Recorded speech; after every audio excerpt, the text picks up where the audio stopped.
முதல் முறை வாக்காளர்கள்னாலும் யார் இப்போ பார்க்குறேன், ஒரு உடல்நிலை முடியாத தருணத்தில் கூட சக்கரை வண்டியில் வந்தால் கூட ஆனால் இந்த கியூ கொளுத்தக்கூடிய வெயில் அதெல்லாம் பொருட்படுத்தாமல் ஒரு பெரியவர் தன்னுடைய தாயாரை அழைத்து வந்து வாக்கு செலுத்த வேண்டும் என்று வாக்களித்து விட்டு செல்வதை பார்க்கும்போது அவர் நான் வாழ்த்தினேன். ஏன்னு கேட்டாக்கா, தன்னுடைய ஜனநாயக கடமையை மட்டும் ஆற்றுவதோடு மட்டுமல்லாமல் தன்னுடைய தாயாரும் வாக்களிக்க வேண்டும் என்று இந்த தாய் நாட்டுக்காக, இந்த தாய் மண்ணுக்காக, இந்திய தேசத்துக்காக அவர் எடுத்துக்கொண்ட அந்த முயற்சியை பார்க்கும்போது அவர்கள் எல்லாமே அந்த உணர்வோடு இருக்கும்போது முதல் முறையாக வாக்கு செலுத்தக்கூடிய வாக்காளர்கள், இளைஞர்கள், அடுத்த தலைமுறையினர் அவங்களாம் வரணும்.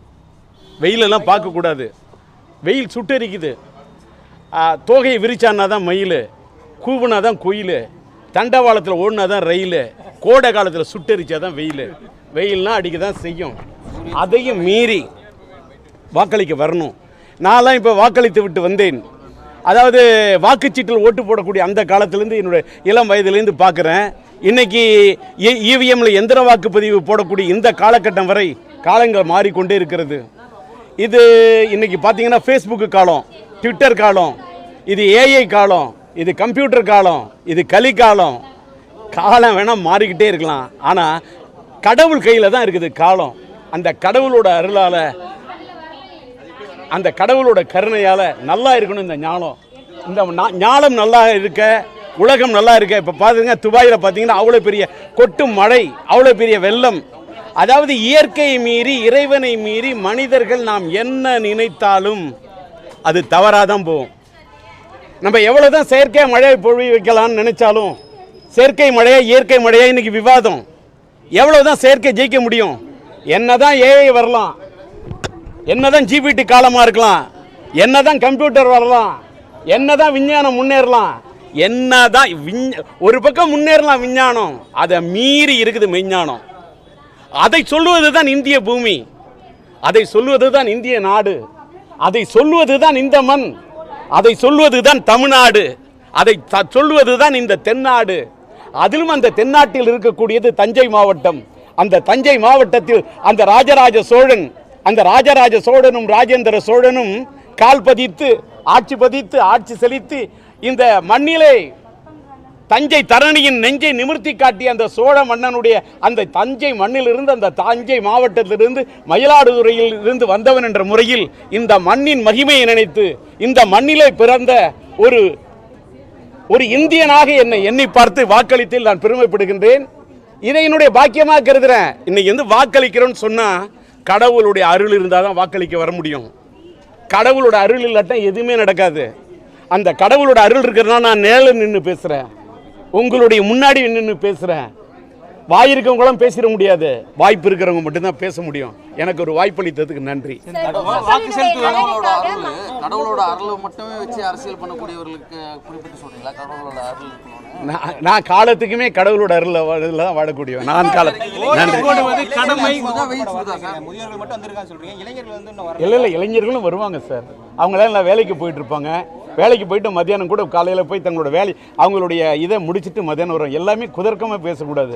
காலையில் இல்லை வயதானவர்கள் கூட வாக்களிக்கிறாங்க. அதனால இளைஞர்களும் தங்களுக்கு இருக்கக்கூடிய தங்களுடைய வாக்கு உரிமையை கரெக்டாக பயன்படுத்தி இன்னைக்கு கொஞ்சம் வெயில்லாம் முடிஞ்ச பின்ன மத்தியானம் கூட வரலாம் சார். மதியத்துக்கு பிறகு கூட வரலாம்.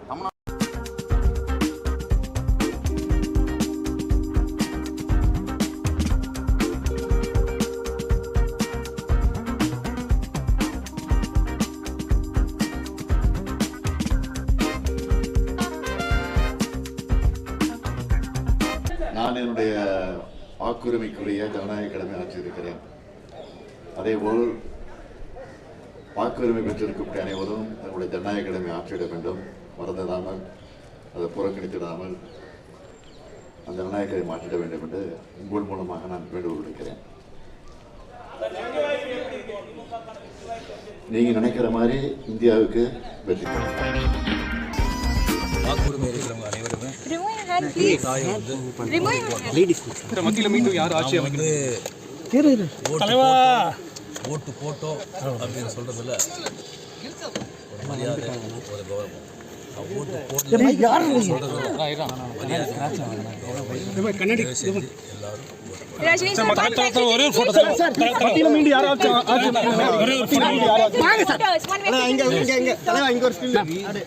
cost of horses being a citizen of India. Okay, please cost.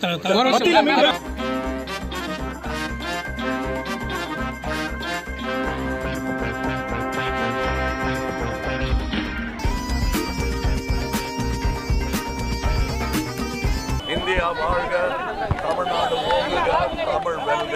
இந்தியாவுக்கு இந்த தேர்தல் எவ்வளவு முக்கியமானது எல்லா தேர்தலும் முக்கியமானது, இது ரொம்ப முக்கியமானது. கொஞ்சம் வழி விடுங்க ப்ளீஸ்.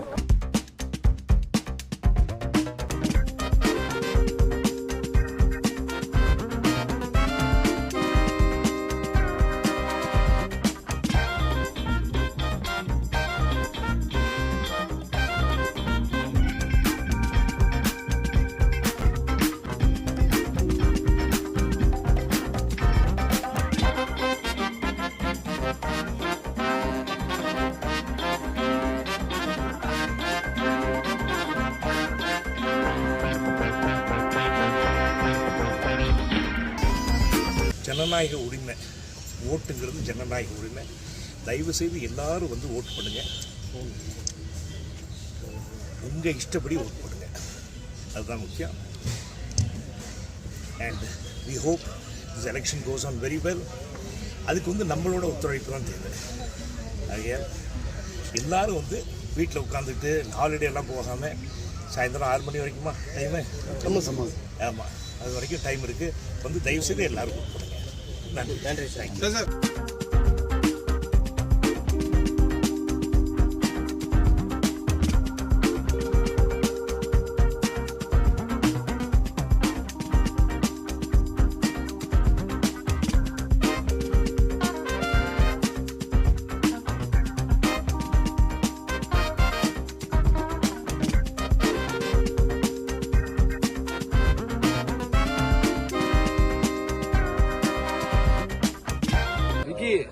வாக்கு நம்மளுடைய உரிமை, வாக்கு நம்ம உரிமை மாதிரி ஓட் பண்ணுறது வந்து நம்மளுடைய கடமை.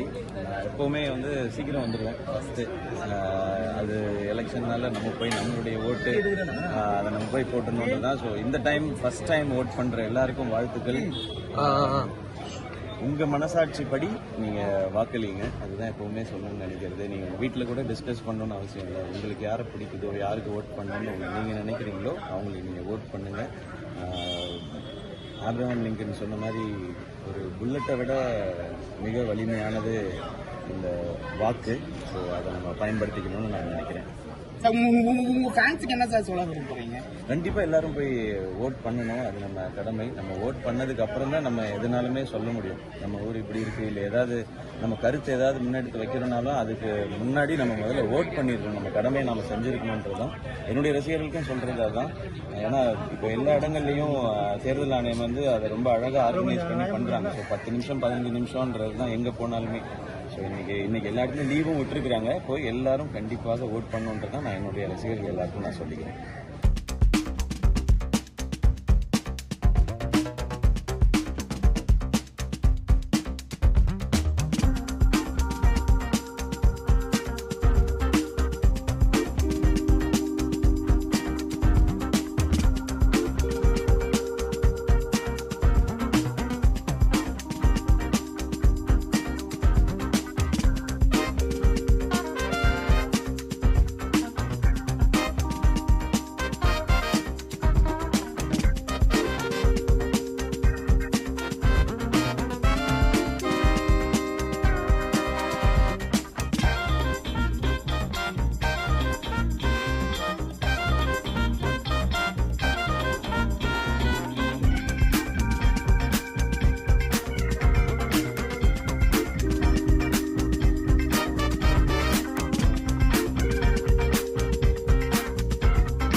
ஜனநாயக பெருங்கடமையில் ஈடுபட்டிருக்கும் ஒவ்வொரு இந்தியருக்கும் என்னுடைய வாழ்த்துக்கள். பொதுவாக குறை சொல்வது என்பது ஒரு தேசிய குணமாக மாறிவிட்டது. மாறாக பாராட்டுவோம். கட்டுப்பாடு காத்த காவல்துறைக்கு பாராட்டுக்கள். கடைசி மலை கிராமம் வரைக்கும் வாக்கு எந்திரங்களை கொண்டு சென்ற தேர்தல் ஆணையத்துக்கு பாராட்டுக்கள். ஜனநாயக பெருங்கடமையை ஆற்றுவதற்கு தங்களை ஈடுபடுத்திக் கொண்டிருக்கும் வாக்காளர்களுக்கு என்னுடைய பாராட்டுக்கள். இந்த நேரத்தில் நான் கூர்ந்து கவனித்த ஒரு செய்தியை பகிர்ந்து கொள்ள வேண்டும் என்று ஆசைப்படுகிறேன். பொதுவாக அடித்தட்டு மக்கள் காட்டுகிற ஆர்வம் படித்த பெருமக்களோடு இருக்கிறதா என்ற ஐயம் எனக்கு இருக்கிறது. அடித்தட்டு மக்கள் காட்டுகிற ஆர்வத்தைப் போலவே படித்த பெருமக்களும் தீவிர ஆர்வம் காட்டி வாக்களிக்க வேண்டும் என்று நான் கேட்டுக்கொள்கிறேன். ஏனென்றால் அத்தனை பேரும் முனைந்தால்தான் ஜனநாயகத்தை காப்பாற்ற முடியும். முடியாட்சி, இராணுவ ஆட்சி, சர்வாதிகார ஆட்சி என்ற ஆட்சி வடிவ வரிசைகளில் குறைந்த தீமை உடையது ஜனநாயகம் மட்டும்தான். அதனால்தான் அந்த ஜனநாயகத்தை கட்டி காப்பது இந்தியர்களின் கடமை என்று நாம் கருதுகிறோம், நம்புகிறோம். ஜனநாயகத்தை காப்பதற்கு என்னென்ன முயற்சிகள் நாட்டில் நடைபெற வேண்டுமோ அதற்கெல்லாம் அடித்தளம் இந்த தேர்தல் முறை. எனவே இந்திய பெருமக்கள், வாக்காளர் பெருமக்கள் எல்லோரும் வாக்குச்சாவடிக்கு வந்து தங்களுடைய உரிமையை நிலைநாட்டிக் கொள்ள வேண்டும். இந்த கருப்பு மை என்பது வேறொன்றுமல்ல, நீங்கள் பெறுகிற உரிமையின், செலுத்துகிற அதிகாரத்தின்